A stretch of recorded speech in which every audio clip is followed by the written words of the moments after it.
प्रधानमंत्री नरेंद्र मोदी ने शनिवार को 7वें चरण के चुनाव वाले पाटलिपुत्र संसदीय क्षेत्र के विक्रम कृषि फार्म हाउस से आरक्षण को लेकर विपक्षी दलों पर कटाक्ष किया। साथ ही बंगाल में पिछड़ों का आरक्षण मुसलमानों में बांटने पर प्रश्न खड़े किए। पीएम मोदी ने जनसमूह संवाद करते हुए पूछा कि भारत को कैसा पीएम चाहिए, दमदार, देश का दम दुनिया के सामने दमखम के साथ रख सके, ऐसा पीएम चाहिए। दूसरी ओर इंडी वाले हैं, इनकी योजना 5 साल में 5 पीएम देने की है और ऐसे में देश का क्या होगा। दावेदार कौन कौन है?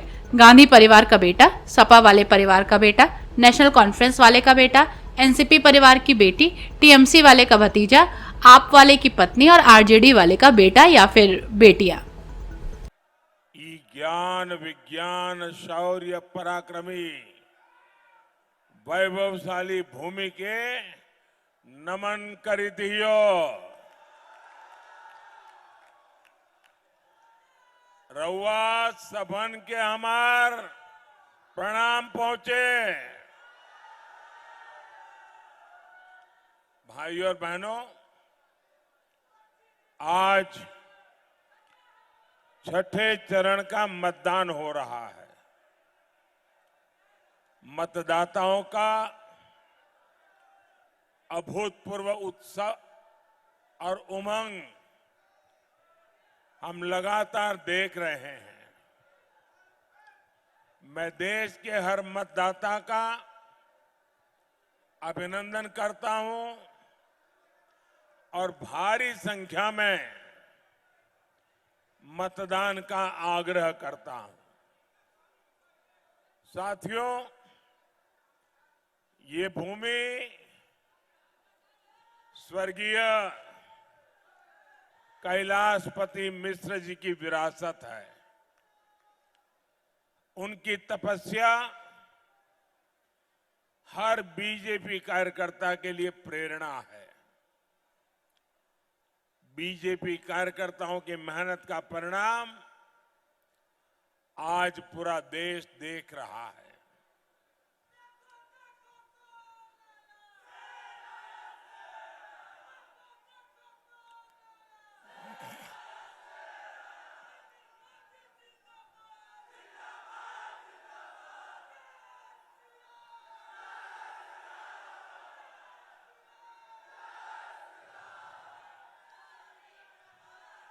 ऐसा लग रहा है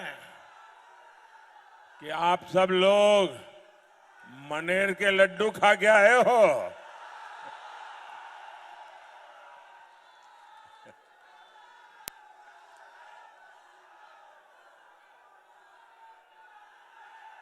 मनेर के लड्डू मशहूर तो है, लेकिन लग रहा है कि मनेर के लड्डू की ताकत भी बड़ी है। आप लोग भी 4 जून के लिए ये मनेर के लड्डू तैयार रखिए।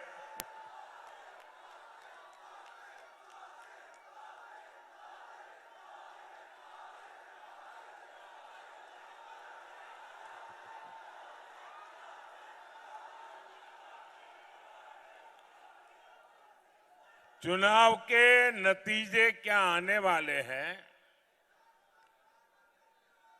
उसका एग्जिट पोल चालू हो गया है।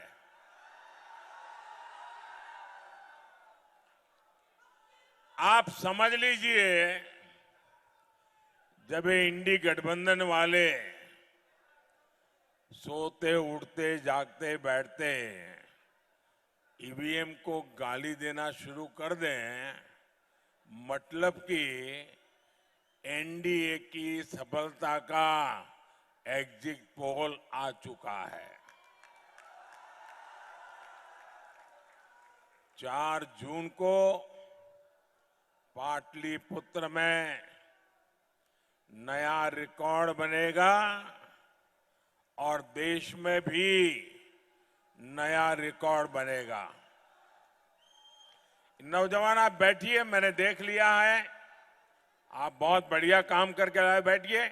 आपके वो पोस्टर के कारण पीछे लोगों को दिखता नहीं है। अगर आप बैठ जाएंगे तो आपको भी सुविधा होगी और पीछे वालों को भी सुविधा होगी।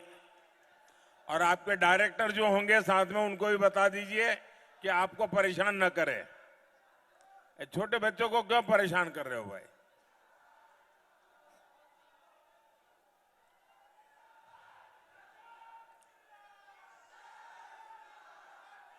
साथियों, मैं हिंदुस्तान के कोने कोने में गया हूं, जनता जनार्दन के दर्शन करने गया हूं, देशवासियों के आशीर्वाद लेने गया हूं, माताओं बहनों के सामने सर झुकाने के लिए गया हूं और चारों तरफ से एक ही मंत्र सुनाई देता है, एक ही गुंज सुनाई दे रही है, एक ही विश्वास चारों तरफ प्रकट हो रहा है। फिर एक बार, फिर एक बार, फिर एक बार। साथियों, 24 के इस चुनाव में एक तरफ 24 घंटे आपके लिए मेहनत करने वाला मोदी है, तो दूसरी तरफ 24 घंटे आपसे झूठ बोलने वाला इंडी गठबंधन है। एक तरफ मोदी है जो 24 घंटे सातों दिन 2047 में विकसित भारत बनाने में जुटा है, रख सके। वहीं दूसरी ओर ये इंडी वाले हैं। इंडी गठबंधन की योजना 5 साल में 5 पीएम देने की है। अब मुझे बताइए भाई, 5 साल में 5 पीएम क्या होगा इस देश का?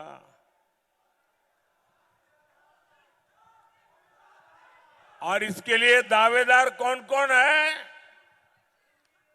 ये 5 पीएम दावेदार कौन कौन है?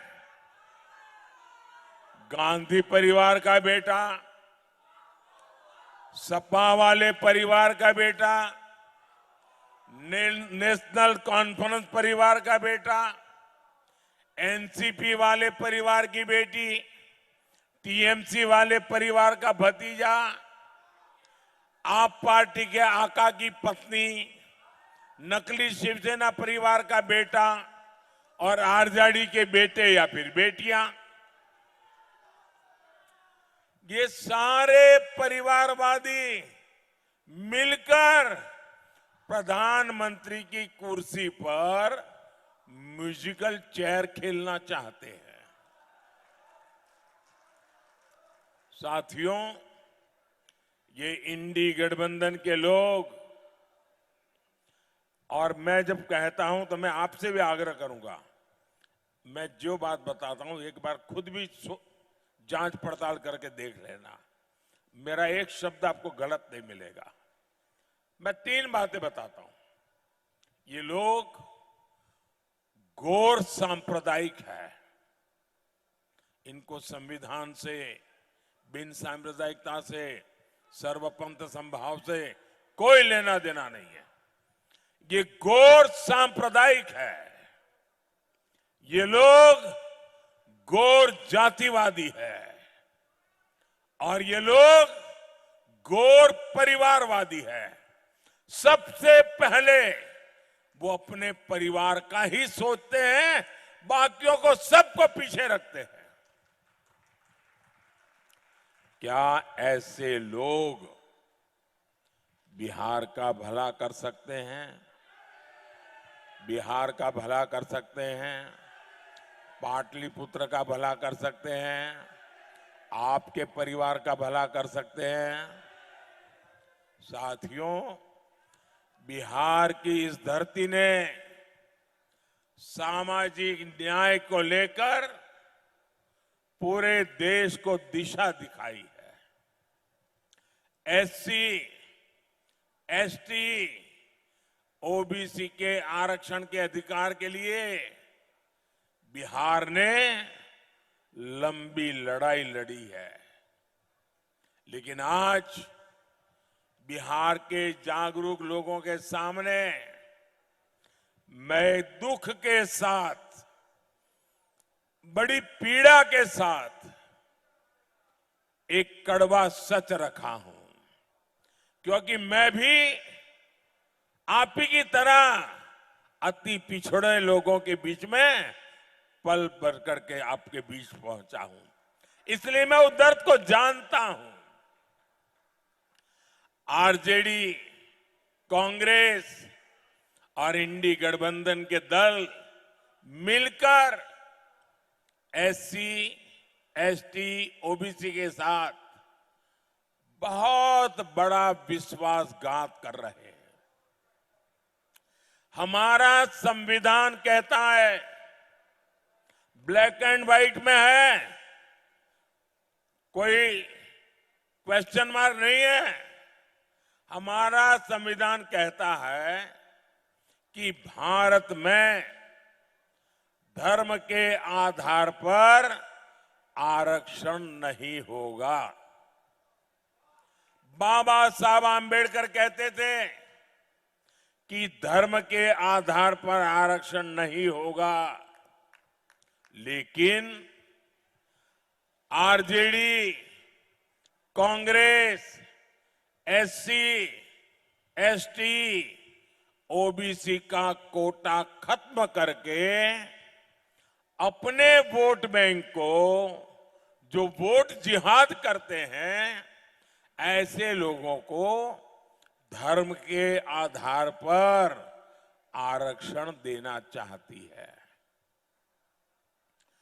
24 के इस चुनाव में जब मैंने इन दलों की इस साजिश का पर्दाफाश किया है, तो एक के बाद एक इनकी एससी, एसटी, ओबीसी आरक्षण विरोधी करतूतें सामने आ रही है।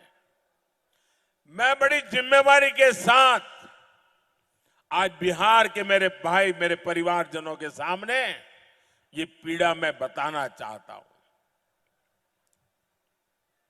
आरजेडी, कांग्रेस ने मिलकर मेरे यादव परिवारों को, मेरे कुर्मी परिवारों को, मेरे कुशवाहा परिवारों को, मेरे कलवार परिवारों को, मेरे तेली परिवारों को, मेरे सूरी परिवारों को, मेरे कानू परिवारों को, मेरे निषाद परिवारों को, मेरे पासवान परिवारों को, मेरे रविदास पसीवाहा परिवारों को, मेरे मुसहर परिवारों को, ऐसे हर एक का जो आरक्षण था ना, उस पर डाका डाल दिया है।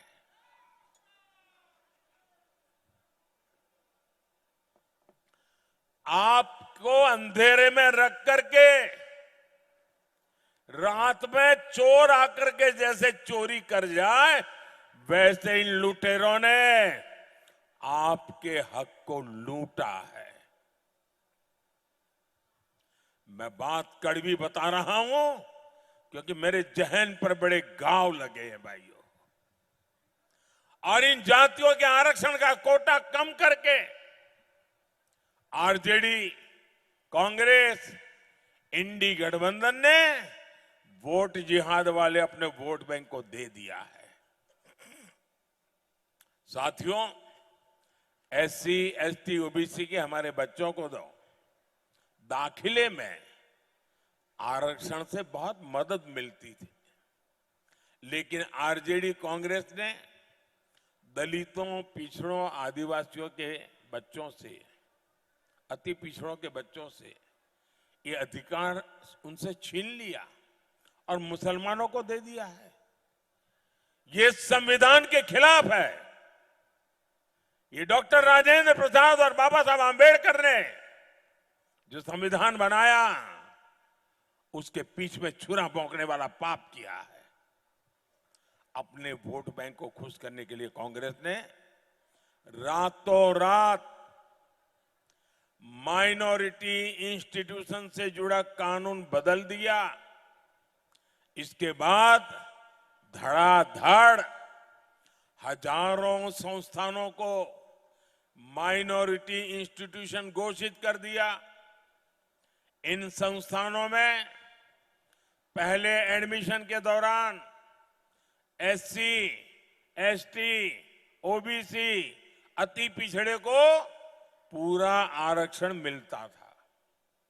आरजेडी कांग्रेस के चलते आज एससी, एसटी, ओबीसी, अति पिछड़े को माइनॉरिटी इंस्टीट्यूशन में 1% भी, 1% भी आरक्षण नहीं मिलता है।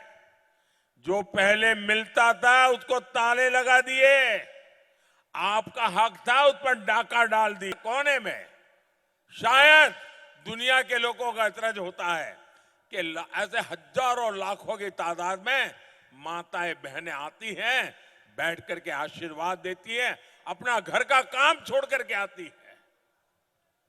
आप याद कीजिए, देश के गोदामों में अनाज सड़ जाता था, लेकिन कांग्रेस सरकार कोर्ट में जाकर, सुप्रीम कोर्ट में जाकर कहती थी कि वो गरीबों को अनाज नहीं दे सकती है, और सुप्रीम कोर्ट ऐसे टांग अड़ाना बंद कर दे, यहां तक चले गए थे वो लोग।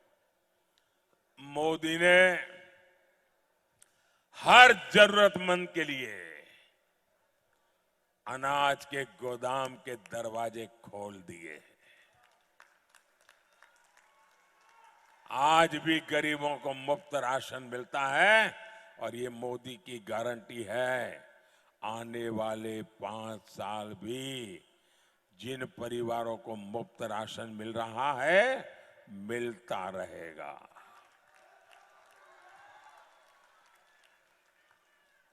आज कोई मां इसलिए रात रात भर नहीं जागती कि उसके बच्चे के पास खाने को कुछ नहीं है। अब गरीब का पेट भरे, ये मोदी की गारंटी है। कोई बच्चा भूखा सो ना जाए, गरीब के घर का चूल्हा बुझ ना जाए, इसी तो लिए आपने मोदी को बिठाया है। माताओं बहनों, आप में से बहुतों को मोदी ने जो पक्का आवास योजना बनाई है, वो पक्का आवास मिल चुका होगा। लेकिन मेरा एक काम करोगे आप लोग? जरा यहां बैठे हैं, हाथ ऊपर करके मुझे बताएं तो मैं बताऊं। मेरा एक काम करेंगे?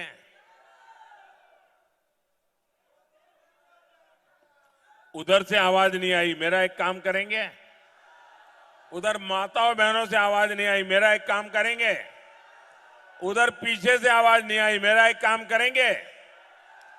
देखिए, इन दिनों अगर आप गांव में जाते हैं, अलग अलग बस्तियों में जाते हैं, लोगों से मिलते हैं, और कहीं पर भी आपके नजर में आए कि कोई झुग्गी झोपड़ी में रहता है, कोई मिट्टी के कच्चे घर में रहता है, तो आप उसका नाम पता लिख करके मुझे दे दीजिए। आप उसका नाम पता लिख करके मुझे भेज दीजिए, और उसको कह देना, उसको बड़े बिना संकोच कह देना कि 4 जून के बाद मोदी की सरकार जब तीसरी बार बनेगी, तो तुम्हारे लिए घर भी बनेगा, उसको बता देना। और ये मोदी की गारंटी है, कहना उनको, उस गरीब परिवार को कहना, और मेरे लिए तो आप सभी मोदी है।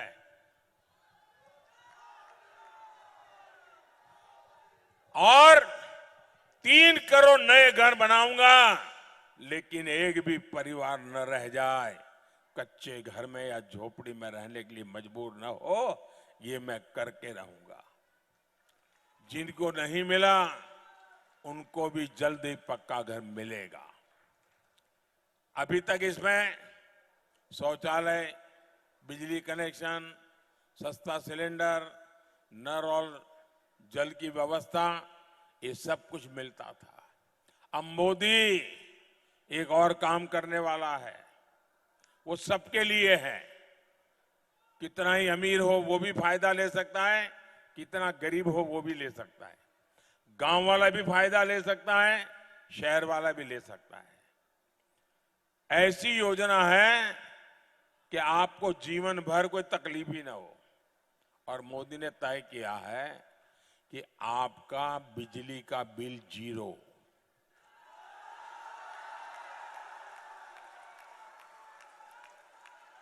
बिजली का बिल 0।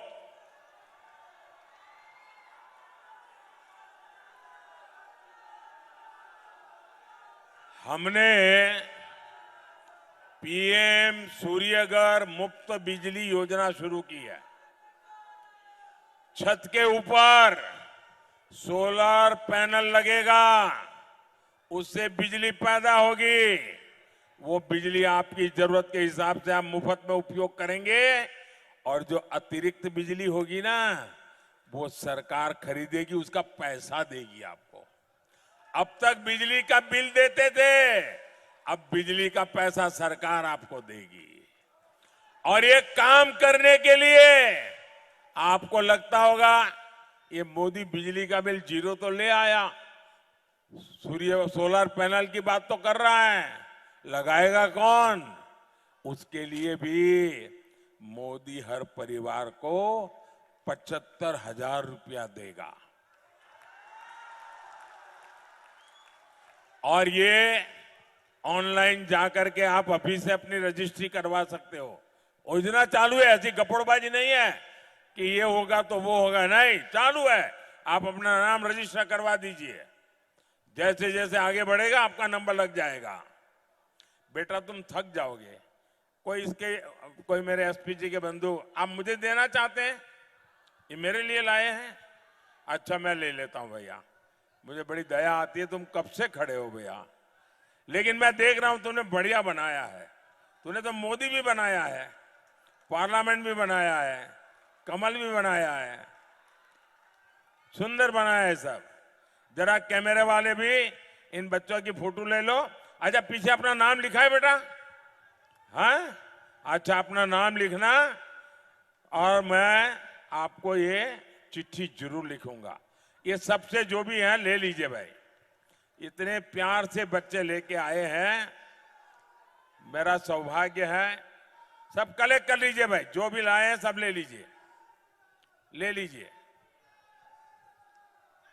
ये बेटी भी कुछ लेके आई है, ले लीजिए इससे। ऐसा लग रहा है बच्चों का इतना प्यार। कभी कभी सोचता हूं कि ये कर्ज मैं कैसे उतारूंगा। मैं सबका आभारी हूं।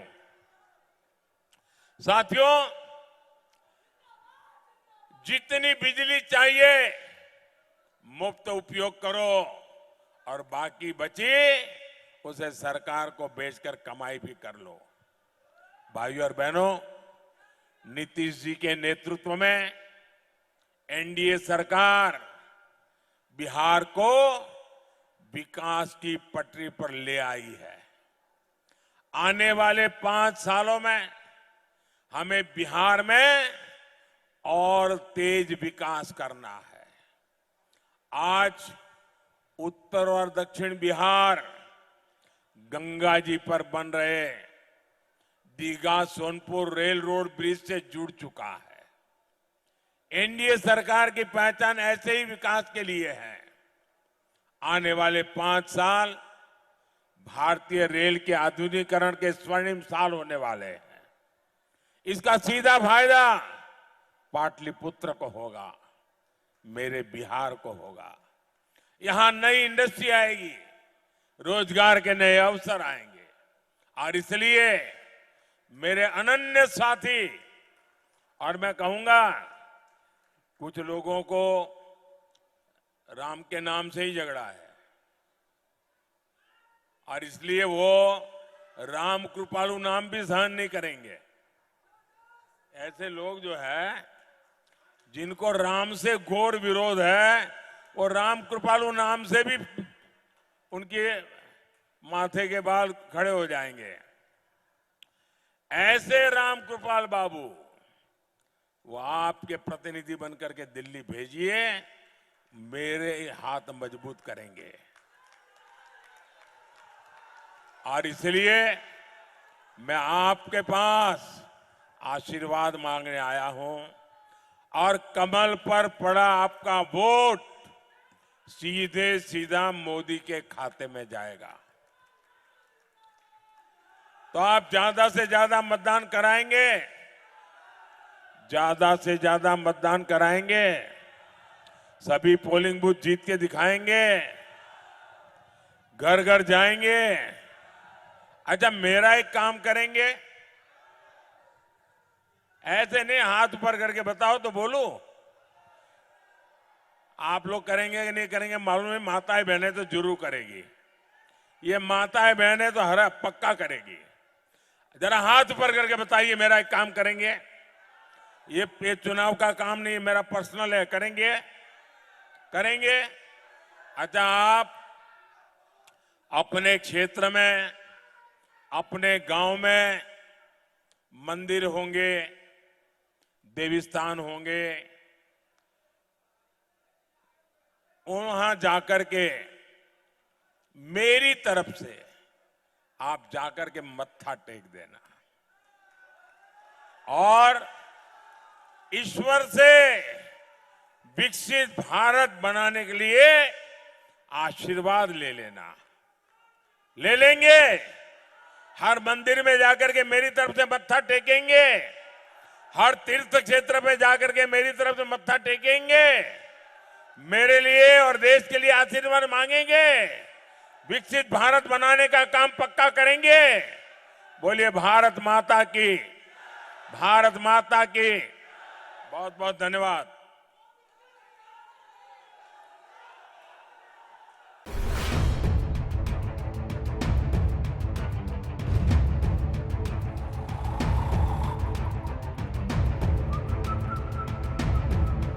हर बड़ी खबर का असली एड्रेस है खबरनामा, इसलिए हर न्यूज अपडेट के लिए सब्सक्राइब करें और फॉलो करें खबरनामा।